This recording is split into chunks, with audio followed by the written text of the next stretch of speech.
Hey everyone, it's David Fine from the Retro Wrestling Rewind. And tonight on the program, we are talking SummerSlam 1996. Yeah, that's right, folks. It's a great show. But the first man that I want to introduce, I can't do this show I can't just do it with yours truly, David Fine. If I was talking about myself, it'd be boring. So I have to bring in some opinionated people, some great people. And the first man that I'm going to introduce, of course, is the man. He's the great customizer, all the way from Parts Unknown, Truth or Consequences, New Mexico, the great Mike Styer. Mike, welcome into the show. SummerSlam 1996. It's going to be a great show, don't you think? I think it will be once we get to some of the better matches and get through a little bit of the fodder. Yeah, I mean, I know you're a big fan of the Boiler Room match. I mean, it was we exchanged some messages, kind of some behind the scenes talk, and he was not a big fan. But the man who I say is the voice of our generation, he is coming to us live from Nashville, Tennessee. The great Tyler Peters. Oh man, SummerSlam 1996, guys. Let's just get right into it. I mean, what was your thoughts when we picked this show? You're like, oh God, SummerSlam 1996. Mike, what was your first opinion when you knew when we picked the show? Well, I can't recall watching the entire pay-per-view before, but the fact that it was at Gund Arena was a good thing or not Gund Arena, that's the new place, but it was in Richfield Coliseum. So that was a big deal for me. It was back in Cleveland. But I really have quite a bit to say of the final match. Some questions for you guys too regarding Mr. Shawn Michaels and his behavior in the ring. Boiler match. Oh boy, thanks for making me watch that, Tyler. I appreciate it. I know you love that one, Mike. I could tell from the messaging. He was like, how long is this match? Yeah. Yeah, I mean, it was a good. I mean, it's not the worst pay-per-view that we've covered, but I mean, Tyler, what was the reason why we covered SummerSlam 1996? I think Mike just touched on it. The whole Shawn Michaels thing with Vader, and we'll get into that. That's what intrigued me. There was some good stuff, though, and I'm with him. I haven't had a chance to really go back and watch the full show till just now, and it was interesting. Definitely a unique time in the business in 1996. So. Yeah, I mean, I thought it was a great a great event. I mean, of course, it started out with a guy that I always say that if they had not made him the Blue Blazer, he would still be alive today, being a trainer, a producer. The legendary, the great, the Slammy Award-winning Owen Hart taking on Savio Vega. What were your thoughts on this match to kick off SummerSlam 1996? Both good workers. Savio Vega probably isn't known by most wrestling fans, but the guy always did his job in the ring like he was supposed to. And Owen would go down as one of the most technical one of the best technical wrestlers that we've ever seen. I mean, you hear a lot about his ribs and how fun he was as a person, but here's a guy that didn't get the chance to really reach his potential.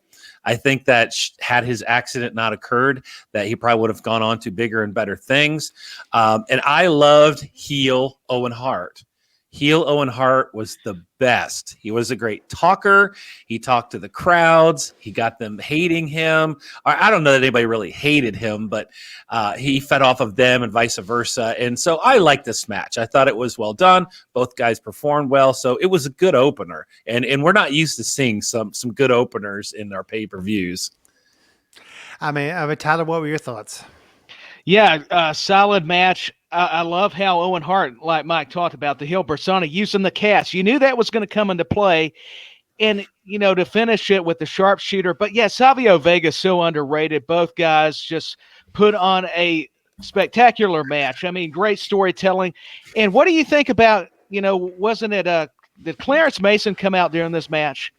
That he was an interesting character to me. They were playing off the OJ thing during this time. So, yeah. I knew it was a play off the old OJ Simpson. The whole thing, because that was kind of the time that around the time that it was happening. But yeah, I mean, I thought it was a great match. It's one of those things that you look back and you're like, if you had a time machine like they had on the great movie Back to the Future, what are I've probably asked you this before, but hopefully you can answer it again. What are the moments in wrestling history would you go back and change if you had a time machine and you could go back before and you knew something was going to happen, but you change it? What event in wrestling history would you change that could change the wrestling landscape forever?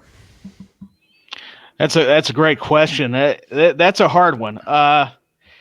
I'll be honest with you. As neat as it was seeing Bret the Hitman Hart in WCW, I almost wish the Montreal Screwjob did not happen and cause him to go there, because with all due respect to them, they didn't know how to use him. I mean, that was the only issue. I understand he got mad because he did get screwed, but at the end of the day, he was miserable there, and I know Owen had a lot to do with that. But that's one thing, I'll be honest with you, that I think if we had a time machine, I would like to have seen him stayed, even after all that. I know that's tough. But You'd have had Brett stay. Is that what you're saying? Yeah. So do you feel like, though, that he hit his ceiling and that I feel like once that Montreal Screwjob happened, that it was better for him to leave, because I don't know what was left for him there. And a point of this is looking at this pay-per-view. It was slim pickings. Well, that's true. Especially when we're looking at our and I think that was a transitional time period for the WWE of getting out of that time, going to Shawn Michaels. Steve Austin is on his way, and I think that that transition had to happen, because again, I'm looking at this pay-per-view and I'm like, "Gah." With some of the, it's not to say there weren't some decent matches, but looking at the names on there, especially when we get to this tag team one in a second, woof, what happened there? God, for me, that's a good question, David. It is, yeah. I would go back to, I don't know that I'd change an incident, but I would change, like, if Bruiser Brody didn't die, like it, because I think he was potentially someone that could have gone the WWF or, had more to offer in his career. And I would have liked to seen how he would have done in a major market. I don't know how much that would have impacted all of wrestling, but it's the old what if, almost like if certain singers didn't pass away so young or gotten on drugs, that, what could have happened in their careers. And I always think back, I'd like to see, Bruiser Brody be more mainstream than he would have been, because most wrestling people my generation know, but you ask 20-year-olds or, in that era, who's this Bruiser Brody guy, they have no idea. So I think that's something I might change. Yeah. The one thing I would not go back and relive is that I've noticed in 1996 I think they may have done this back in the early 90s a lot. They had a lot of in-your-house pay-per-views. And that's the next. Speaking, the next, I was looking at the next pay-per-view in the series for the WWF is In Your House 10 Mind Games. Were y'all a fan of the In Your House pay-per-views? They started out kind of funny, because I think the first one they gave out a house. They were good, but I think they kind of ran their course, don't you think?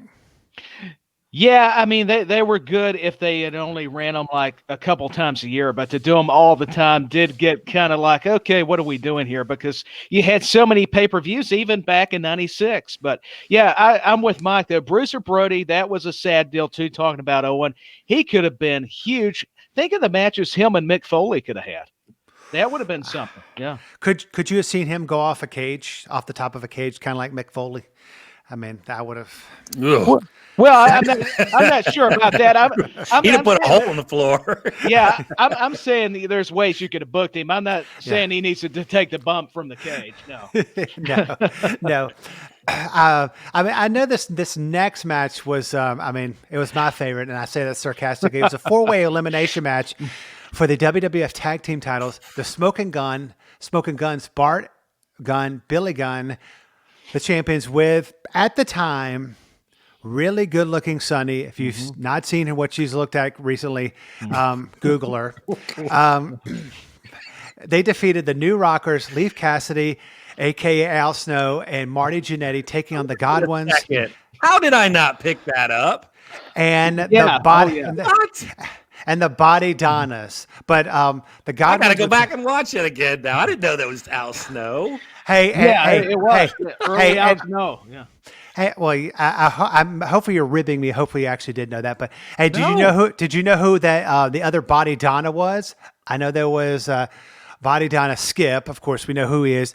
You know who Zip was? Dr. Tom Pritchett? Is that? Very, very good. I was Yeah. like, he looks familiar, but everybody looks the same with blonde hair. But what were your thoughts on this match? Okay, I am not kidding. I did not know that was Al Snow. Al Snow is from 20 miles away from me in Lima, Ohio. He went to school there, and he actually opened his first wrestling school there. So I've known that, but man, usually I'm on that. So that's why I'm surprised, because not a lot gets past me. But holy cow. we're in school. He's an again. Ohio guy. Okay. I mean- this was not a great match by any means. Okay, so first of all, Sonny was the best thing about it. And I'm glad that, Billy Gunn went on to bigger and better things with DX. But the new Rockers, woof. The Godwins and the Body Don. It was rough. And it was 12 minutes, but it was a rough watch. I didn't enjoy it really at all, other than Sonny. Your thoughts, Tyler? Yeah, the gimmicks didn't help him. I mean, Tom Pritchard's been vocal about that in shoot interviews. Even his brother Bruce pitched it. I'm getting Pritchard and Pitch mixed up, but he's like, why did you dye my hair? It's terrible. But he's one of the greatest trainers ever, and he's still producing top talent all over the world. And then Chris Candido's another one. So sad, so talented, going back to ECW, the WWF. It's a shame what happened to him. And, yeah, Sonny was the best thing because, Bart Gunn, unfortunately, Russo messed him up with the Brawl for All or the Butterbean match, so that ruined him. And then you had the Godwins could actually go in the ring and bump, but this match just did nothing for him. But Hillbilly Jim was the one bright spot that actually made sense because they were playing the Country Bumpkins. Hey, I can't help it. I'm a mark for Hillbilly Jim. There, I said it. So, It's kind of like with when they repackaged teams like the New Rockers, and they had like a new. I guess I don't know if they called them the New Legion of Doom, but like when I think when LOD one of them. 2000. yeah. That's rough. When they had Darren Drozdoff, and then they added who was the guy with the mohawk? Heidenreich. Heidenreich, yeah, they added Heidenreich in there. Yeah, that was not good. I mean, it would definitely be amazing to do a show where we compare and contrast the. It's just like I don't understand. Like the Road Warriors were great on their own. The Rockers. I mean, it produced Shawn Michaels, the legend, and Marty Jannetty. I just think that some teams should not be repackaged and retooled. I mean, nowadays people can get onto it because they can read the internet. But back then, back in like the 70s and 80s, they did that a lot. They would switch out teams and switch out. It's kind of like the Freebird rule. They'll put in anybody in they want to. But next match we had. But it works sometimes because we've talked about the Midnight Express, and I mean it all depends on your personnel. If you just shove them in there and then just slap a moniker on them, it doesn't work. But if you can kind of build some kind of storyline where maybe they get worked in there, then fans will buy it. But it's like I said, you just slap a new name on it and say, "Hey, this is the new team." You're like, "Man, not going to work for me."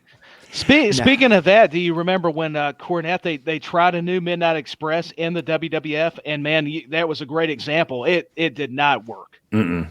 No, hey, I mean there are. I mean, I can't really think of a like revamped team that has been put together that's been good. I mean, it's originals are usually the best. I mean, I'm just saying. I mean, they are.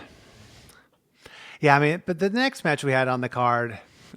The British Bulldog for the aforementioned Jim Cornette taking on Psycho Sid. I mean, I guess Sid didn't have a volleyball or a softball match to go to, so he was at SummerSlam. What were your thoughts on Sid and the British Bulldog, Davey Boy Smith? Go ahead, Tyler.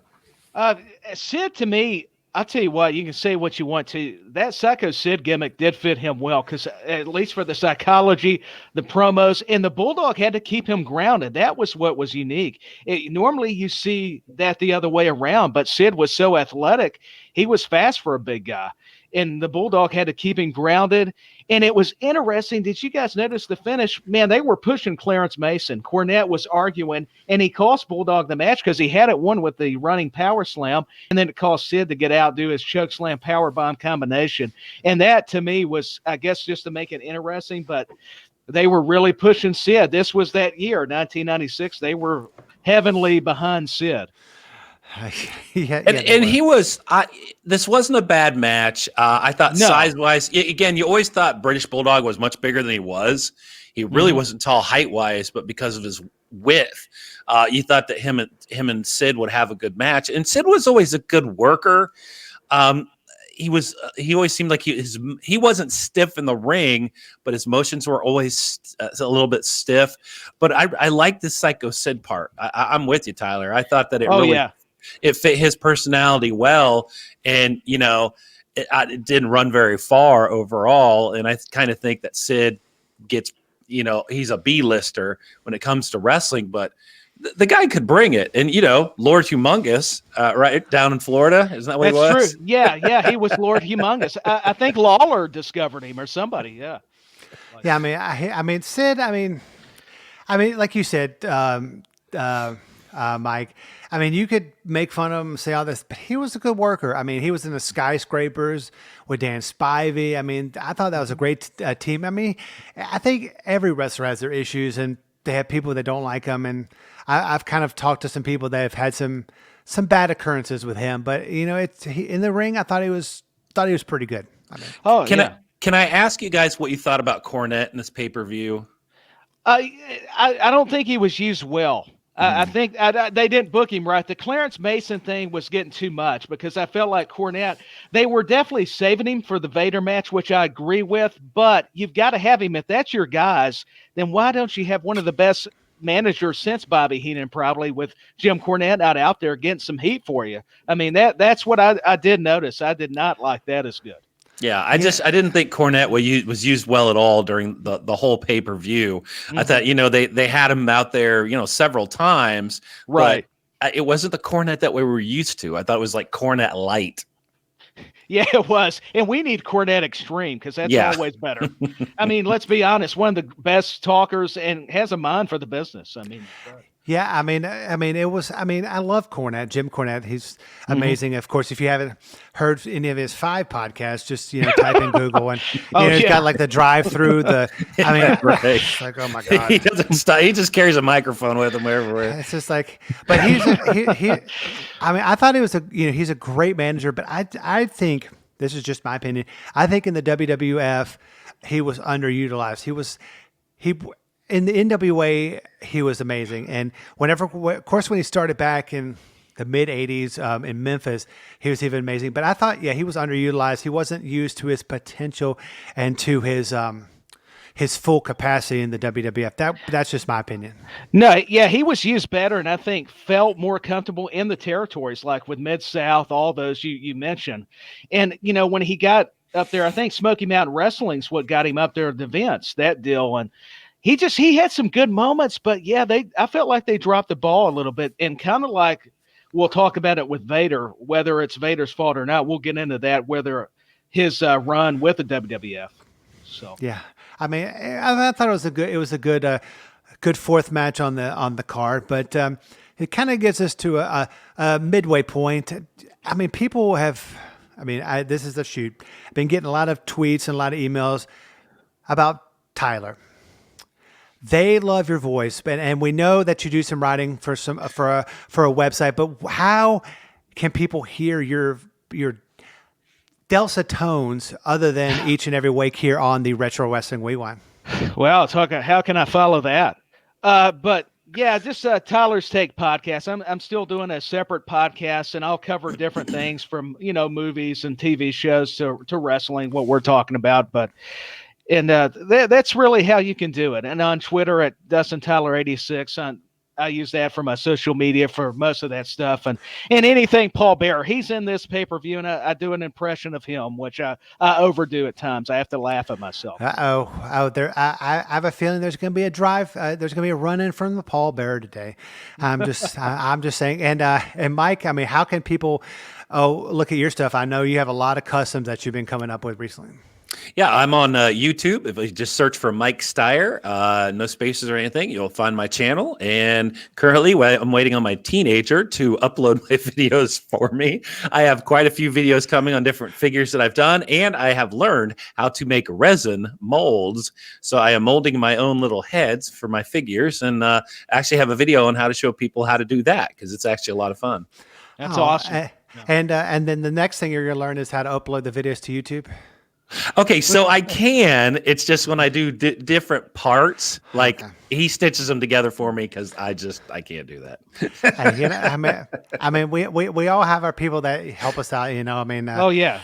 What can I say? But yeah, I mean, everything that the two guys just said is going to be in the show notes on the audio version, and of course the YouTube version. Of course, this video, this episode, and hopefully every episode going forward is going to be on onewrestlingvideo.com. The great Bill Apter, he reached out to me. We've been friends for years. We had great times in New York, and I'm good friends with his son, and we're also good friends. And he said, "Hey, David, we want your show on onewrestlingvideo.com." And I was like, okay. I mean, you don't have to pull my leg. I mean, he's a legend in the business. I mean, every time you see a show, a pay-per-view, he's probably in this pay-per-view. You see him at ringside taking pictures. So just check out onewrestlingvideo.com, and this will be up sometime soon. Of course, it's going to be on davidfinemedia.com, and of course, the rwrewind.com will have everything. Just join our Facebook page. It's the RW Rewind. Just type it in Facebook. You can follow us on Twitter, on Instagram. We're on all the social medias. I mean, maybe one day we'll be even on TikTok. I mean, I don't know how we can do that, but we'll figure it out. But the next match we had on the card was a man who is still wrestling as of this week. The legendary Goldust with the beautiful Marlena taking on Mark Marrow with the lady who is currently married to Brock Lesnar, the very beautiful, and I will say that, Sable. What were your thoughts on this match? Goldust, Mark Marrow, go Tyler. To me, Goldust, Dustin Rhodes, as far as the match, he's always been a great worker going back to his natural days in WCW, but it took that kind of personality and charisma to pull off a character like Goldust. He was different, definitely a weirdo, seductive, but he pulled it off, man. And he was seductive for you, Tyler? Yeah. Yeah. This show's going off the rails. Mike helped me out. But now I'm like, yeah, that threw me I'm not off. judging you, buddy. Yeah, thank you. I know you're here for me. But anyways, going back to that, Marlena was seductive. There we go. Let me fix that. Good cover. But Goldust was great. I thought Marrow, was innovative. It was a shame this was not his greatest run as the Wild Man, going back to Johnny B. Bad, another WCW character, but he did some nice things in the match. And this was overall a solid match. But I love the psychology of Goldust, and I'm going to have to keep covering myself now. I don't know how I can recover. You guys are there to help me or either watch me fall, and I guess I'm going to have to stay on that ledge. I'm going to throw the banana by your feet. Yeah. So this is the bookend of two matches that I actually enjoyed, sandwiching two matches that I hated, absolutely hated. So I like this match because you have two good workers. Goldust, and it was creepy. It was creepy when I was a kid. It wasn't seductive. He was creepy. There's a little bit of a difference, and just a little bit of a difference. But I knew he was a good worker because he did a lot of moves in the ring. His little baseball slides, his crotch punches, and he did moves as Goldust that you just don't see. His little uppercut that he throws at times for people. And so I enjoyed seeing his matches, not his gold tight outfit that was way too tight and yikes. And I love Mark Marrow, but I loved him as Johnny B. Bad. That was a fun character. Could you imagine Goldust and Johnny B. Bad in a match together? how awesome that would be in terms of characters. Now, Tyler would be overwhelmed by the seductiveness, but Right. it would have been, character-wise, it would have been a lot of fun. I just didn't really buy into the whole wild man Mark Miro because he wasn't a huge guy, but that Johnny B. Bad gave him a little bit more of an edge that he was, bit larger than life in his matches. And I'm with Tyler. I don't think Mark Miro was used well at all. And my last thought on Goldust is I wouldn't be surprised to see him in the WWE Hall of Fame at some point because this guy's still going. I was surprised how long Mark Henry had been going. We saw Mark Henry in this one, and holy cow, that was 24 years ago, and he just retired a couple years ago. So that's great for longevity for some of these guys. Yeah, incredible. Yeah, I mean, especially with that Goldust crotch shot, I'm sure that's seductive, but that's. Hey, out of Marlene and Sable, that's the one I found seductive. Can you believe it? Wow. I should have a breaking news banner. I mean, I don't know, Tyler, are you trying to tell us something? We're going to have a ranking of seductiveness for Tyler each week. It's always fluid. Well, I didn't know what to do. I had to at least try to make comedy out of it because I'm like, people are going to start talking. That's the tweet now. Okay, co-host the podcast actually thinks Dustin Rhodes Goldust is seductive. That's the big headline. I think I'm actually going to break this down, and I'm going to tweet this to Dustin and see. See, I'm just saying. I mean, I know people. Moving on. Moving on. There's the illustration. Yeah. Moving on. Jerry the King Lawler, who should have not been wrestling, taking on another man who is probably higher than a kite, Jake Roberts. I hated this match. I hate any match. And if you think about the run of Vince McMahon, he does this like every 10 years. One of his guys goes through rehab or they have some kind of personal demon. And what do? They put it on TV. And they just rib the guy for it. And they did this to him, Jeff Hardy, CM Punk. And I absolutely hate this. I don't think it's won anybody over. You don't feel sorry for the person. It's just absolutely ridiculous. And I totally hated Jerry Lawler for doing this. It was just, ugh. I don't know if you guys enjoy that. I don't. Leave the personal demons out of it. And, ugh. I'm disgusted by it. Tyler? Yeah, I agree. You can't push these issues too much. But with that being said, other than if you didn't have that involved, I thought, for what it wasn't terrible. It wasn't great either. But I think Lawler, this reminded me of that kind of old school territory thing with Jake the Snake as far as their psychology, not so much the match. But I agree. It just wasn't one of my favorites just because of that. You get too personal. You do these kind of things. I mean, Jim Ross has been one of the worst. He's been more open about how his Bell's palsy, that Vince was kind of bad about that, making fun of him. And I think that's why he's enjoying AEW. He's not trying to criticize everything they're doing now with WWE, but he feels a lot better with his relationship with AEW because he feels like, they're not kind of making fun of him. So, well, and that was during that whole butt kisser part for Vince McMahon too. And that turned me off of watching WWF for a while. Cause I'm like, I don't understand this. Yeah. It just didn't do anything for me as a fan. One of your best commentators and you're going to do that. I mean, come on. Yeah. I mean, this whole Jake the Snake Roberts thing, I mean, it's one of those things. I mean, yeah, sometimes you can bring real life stuff into a situation, but I mean, he was legitimately, battling demons with his alcoholism and his drug problems. But I'm surprised that Jake went along with it. He probably wasn't in his right mind at the time, maybe, and he wanted a payday, and so he was willing to do whatever. Which I just think it makes him look bad if he agrees to go along with it. And it's like, yeah, I mean, you have a problem, but you don't have to make fun of it. You don't have to I don't know. I mean, I'm glad that he's, doing a lot better now, but it's just one of those things. Yeah, I'm not you never see any other promotion, small, big, or large, besides the WWF or WWE that brings that kind of stuff into storylines. I mean, you never see it in WCW that I can remember. You never see it. Hopefully you never see it in AEW. But I mean, it's just, I think it's a major turnoff, but obviously there's not, because they kept on doing it. I would think they would have stopped doing it if they had gotten bad backlash. But I mean, of course, this is 1996, so there was no Twitter. It would have been interesting to see if he did it in 2020, what reaction he would have gotten. Oh, he'd have gotten ripped apart. The 90s were a free for all. It was push the boundaries to see how far they can go. 2020, that doesn't work. Yeah, you can't get away with that. Mm-hmm.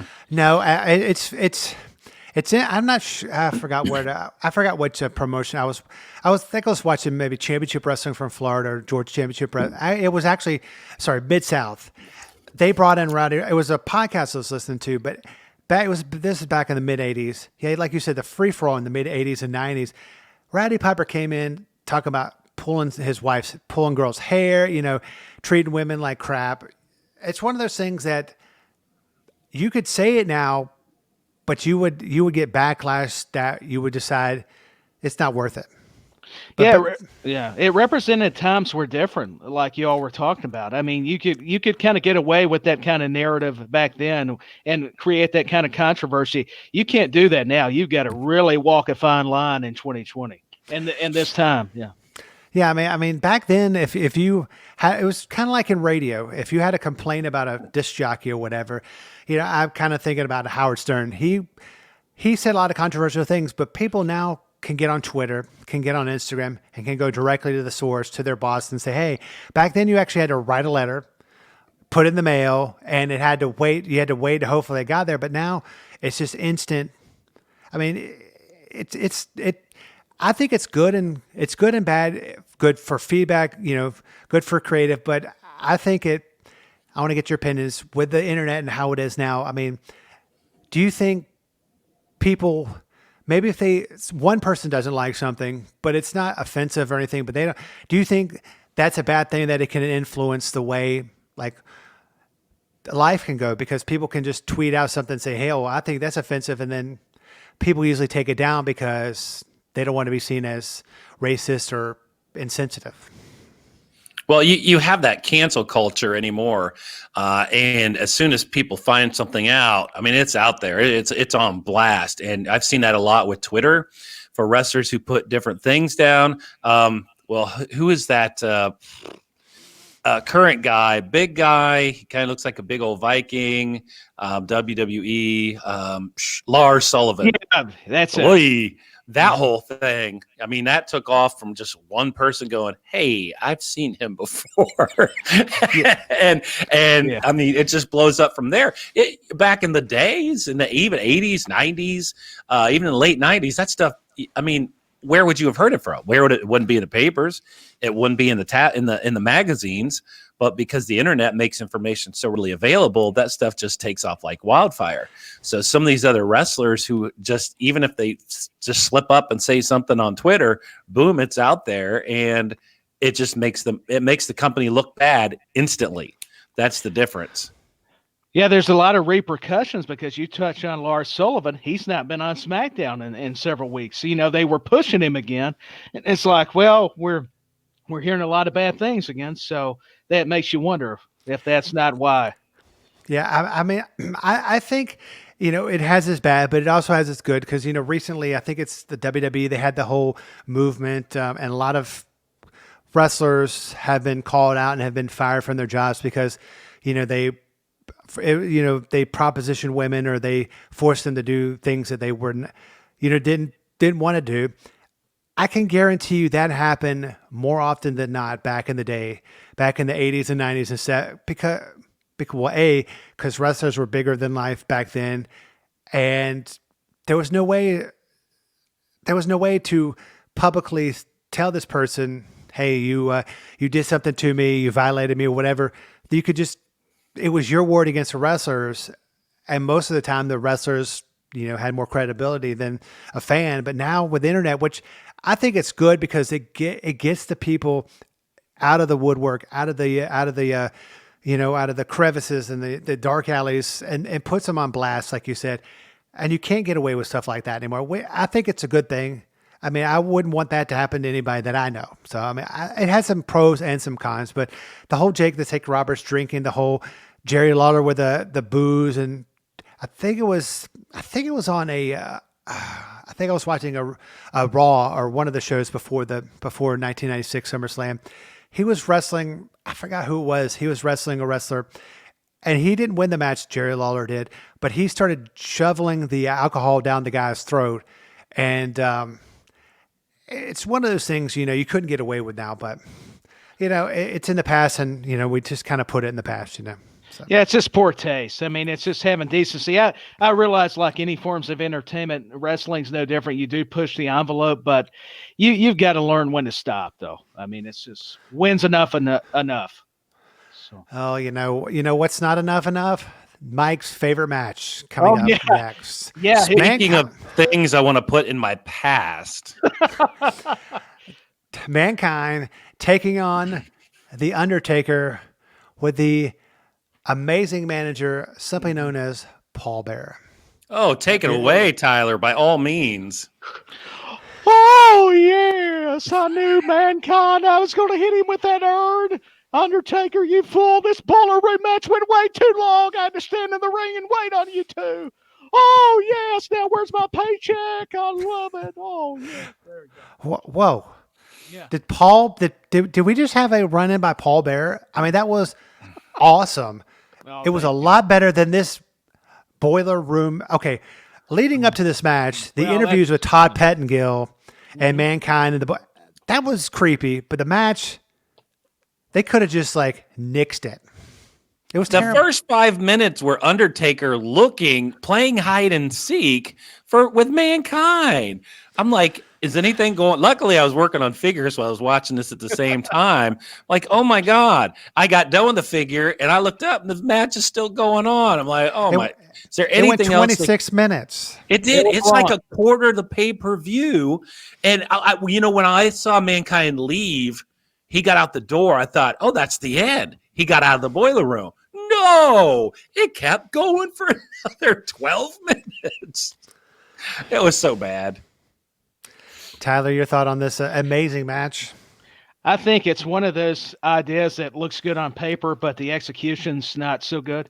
And that's what they were probably thinking of their characters is the only way I can justify it. But it was so weird because not just that, there was no commentary. You only heard it so often. You'd hear Vince or JR every now and then. It was so odd and just fan noise every so often too. But yeah, there's only so much you can do in a Boiler Room. It would have been better off just a match with the urn still being the stipulation, and the Bear turn was probably the best part of it because it got it over. That's all I can say about it. I was not thrilled, and I'm a big fan of both guys, Undertaker and Mankind, but Paul Bear was my favorite part of the match. Yeah, I'm kind of glad when the match was over. I mean, but it got us to the main event. It's for the WWF World Championship. Shawn Michaels, he was a champion at the time. He took on the man simply known as Vader with Jim Cornette. Your thoughts on this match? Go ahead, Tyler. I thought it was a good match.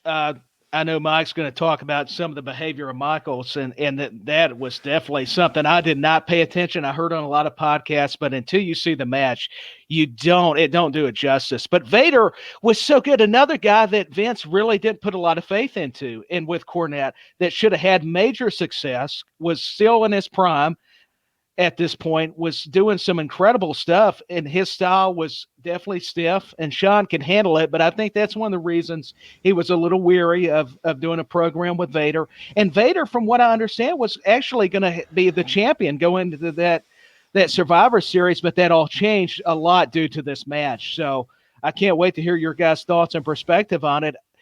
For what it was, there was good parts and then not so much good parts. And Cornette spoke about this. One suggestion, go back and hear him do the watch along. It's amazing how he breaks it down because he was there. I may need to do that. I thought it was a good match. You have two styles, and when you have differing styles, it doesn't always work. But in the case of, and I watched close because I knew what was coming. And I didn't know exactly when. I thought, well, let me see if I can pick this out. Boy, I was able to find it pretty easily.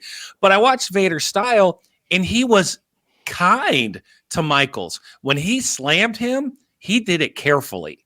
Anything that was a physical thing on Shawn, even like throwing him, I thought he did properly, and he did the right way. And I thought Shawn got off his moves. I thought Vader got his moves off. I was entertained, and a lot. I don't have a great time frame of watching matches. After about 10 minutes, I'm like, but this one went for 20 minutes, and I enjoyed the whole thing. But I really got ticked off at Shawn Michaels because when he came on, when he was on that top rope and Vader was down, he was in the wrong spot, but Shawn could have still hit that move. It was just going to be an elbow drop. But instead, he gave up halfway down and then stomped on Vader.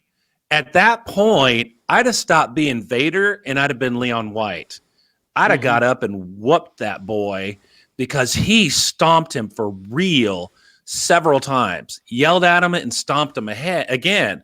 But if you know anything about Vader, Leon White, he was actually a really nice guy. He was a gentle giant. And I had heard, I don't know if it was Cornette, but I had just read up on it that someone said that when he got done with Michaels' matches with him, he came out crying as a big giant man because he's like, I don't know if I did it the right way, or Shawn's mad and told me that he would get me fired from this. And I was ticked at Shawn Michaels, but I also, God, you go back and you potato somebody back is how you're supposed to do it. So Shawn kicks me in the head, I'm going to wallop him one, and he's not ever going to do that again to anybody else. But that, to me, that's that WWF at the time period is they seemed lost.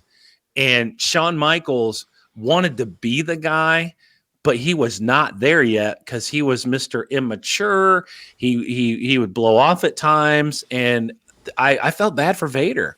He could have had a really good run, and as Tyler said, he didn't end up having it in the WWF. He kind of got cast off not too long after this, and it's a shame because Vader was huge. You go over and look at how he did in Japan, man, they ate that guy up. But for whatever reasons, he just didn't get it done here, at least in the WWF.